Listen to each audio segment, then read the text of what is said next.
Hello friends. तर मला पण असं वाटायचं की ट्रॅव्हलिंग खूप कॉस्टली, पण ॲक्च्युअल तसं नाही आहे. ट्रॅव्हलिंग खूप चीप आहे.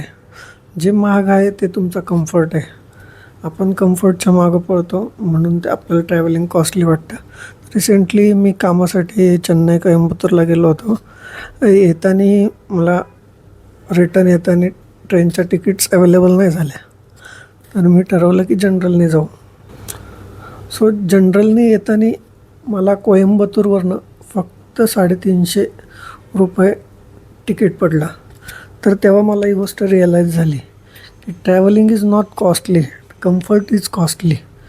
सो मला आणि ह्याच्यातून एक गोष्ट शिकायला पण भेटली की जेवढं तुम्ही कम्फर्ट सोडून ट्रॅव्हल कराल तेवढं तुम्हाला जास्त गोष्टी शिकायला भेटतील.